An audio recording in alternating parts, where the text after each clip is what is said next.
Hi, my name is Ryan, and this is my presentation on my performance-enhancing drugs paper. So, to begin with, PEDs are becoming a very escalating problem in America, and especially in high school, where sports are becoming extremely competitive, and everyone who wants a shot at playing at the next level has to take these precautions. As making it professionally is only getting harder and harder, everyone wants to step up from their teammates and their competitors. So more and more high school athletes are using performance-enhancing drugs.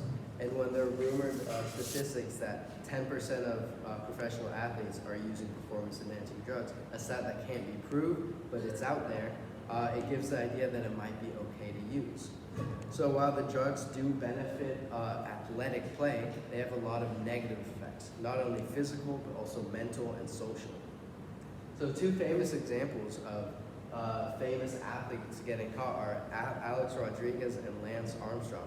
Alex Rodriguez, a renowned baseball star, getting suspended the whole 2014 season for being caught. And Lance Armstrong, winning the Tour de France and many other competitions, he got all of his awards taken away. So for high school athletes, they might think that they're not going to get as big of punishments, but for them it'll be just as severe, as they're going to get their spot taken away on the team, they're going to get any honor or respect from their teammates taken away, and if they have a scholarship, that will also get taken away.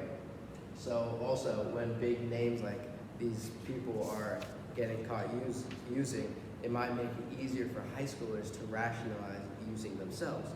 So an example, in 2014, 17-year-old Chika Amalaha, she was caught using performance-enhancing drugs while she was an Olympic weightlifter.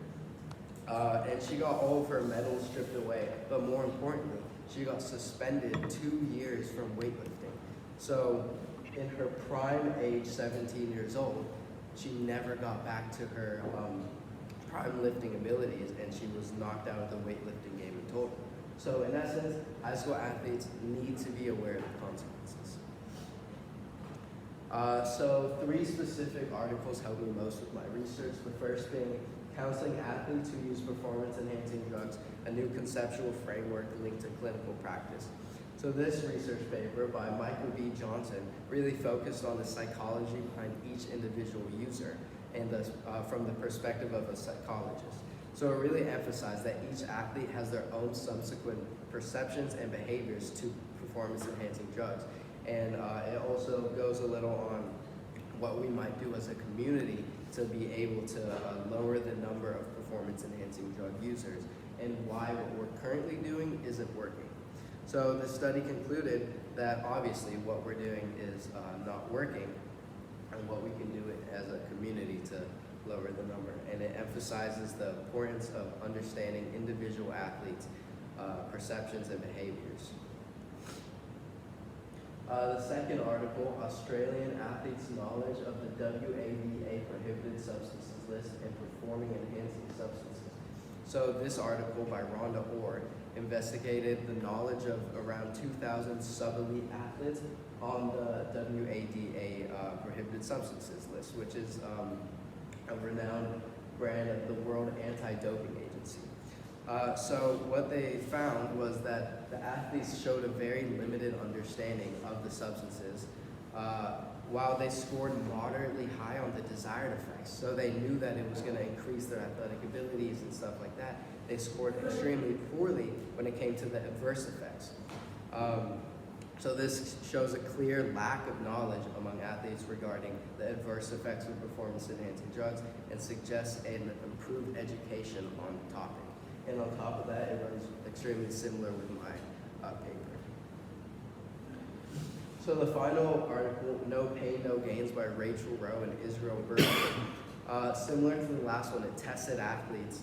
This time it tested over 600 men who openly admitted to injecting performance-enhancing drugs. And it found out what those participants withstood and what could be done to ease those effects. So the study found that going person to person, the effects varied a lot, but the 2 most common effects were increased anger and sexual or genital problems being the 2 most common side effects. and that cycle lengths and break periods could be used to decrease certain effects. So this study really just provided extra insight to the specific side effects of performance-enhancing drugs and how to manage them. So for my method, I chose to use a quantitative and qualitative analysis, both testing the knowledge of the students here at Brophy on what they know about performance-enhancing drugs and lining it up with research on the effects of performance-enhancing drugs themselves. So this all led me to my research question: to what extent are high school athletes aware of the consequences of performance-enhancing drugs? So my experiment in whole was split into two parts, two sections. The first one being the research itself, researching and understanding the effects of PEDs through the lit review and through collecting information from other sources. And then the second part was the test itself. I tested the Brophy College Prep student athletes through a survey that tested their knowledge and understanding of the usage of the effects of performance-enhancing drugs. And I included a mixed type of questions to promote both open participation and test personal opinions.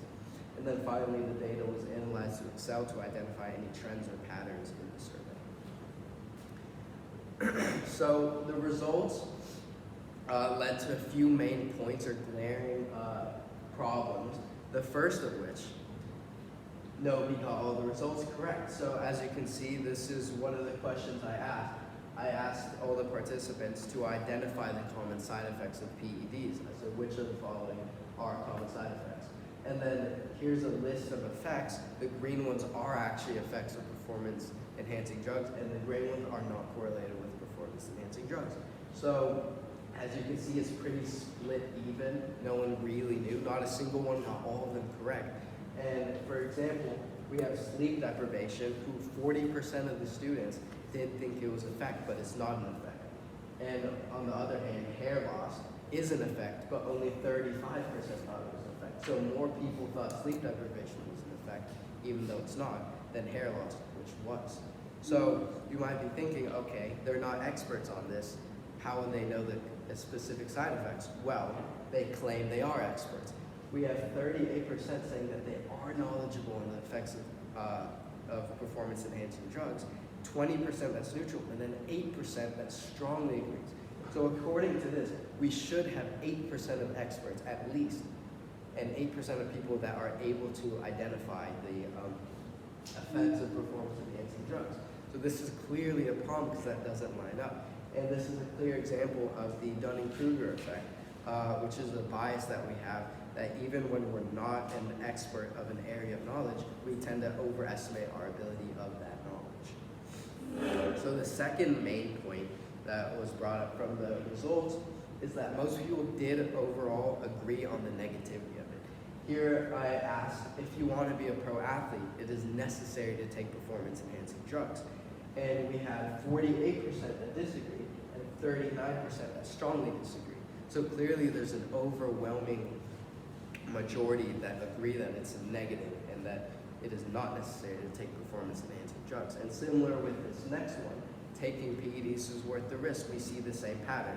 41% disagree and 28% strongly disagree.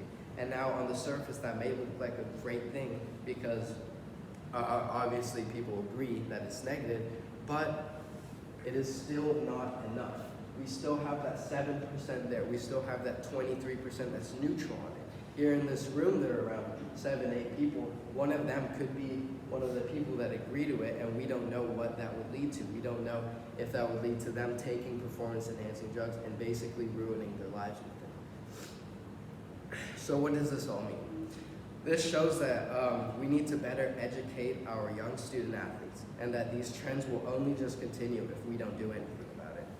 This would require both teaching from schools and sports organizations, and it would require collaboration between medical professionals to create openly accessible resources for both the students, the parents, the coaches, and for just anyone who wants to help. And then this also leads to a possible future research possibility in trying to find the most effective ways of educating the young athletes. And a quick Google search shows that people are already getting that same idea. The National Institute of Justice is already attempting to solve this problem through their ATLAS program, athletes training and learning to avoid steroids. So if a brand like that is already recognizing the problem and saying we need to do something about it, then we should realize that too. Thank you. Terrific. Thanks, Ryan. I got a few questions for you, and then we'll wrap this thing up. Okay, so here's question one. How did your exploration of the initial scholarly conversation in your area, how did that help lead to your research question? Tell us a little bit about that. Initially, I knew I wanted to do something with sports because I'm part of the track team and I'm part of the Brophy football team. So I knew I wanted to be in that area of sports. I didn't know what though, but as I kept reading, I saw the lack of knowledge and the gap in the performance-enhancing drug side of it as it's a very hard issue to talk about for users, and it's very hard to get a bunch of research on it. So I recognized that gap, and I wanted to go and solve it. Okay, terrific. And then as a follow-up to that, how is it that your new understanding actually addresses that gap in the literature? What is the gap that your research helps to fill? The gap is that there are very few, specifically high school research on this, because obviously if you're a high schooler and you're using, you're not going to want to talk about this. So getting the data or information on people that know about people, or know that maybe their friends use it, or know that, okay, I know that this is unsafe, to get their perspective on it, I think that's important, and that fills that gap. Okay, terrific. And then the final question, if you could revisit any part of your research process, what would it be? What would you do differently and why? So I think I would change what sources I looked at. I feel like when I found a source that I thought fit, I was done with it. I think if I went back and found something that fit even better, I would do that. I think I was just complacent and I stuck with something even if it didn't fit perfectly, and I tried to make it fit. I feel like I could have done that better. Okay, terrific.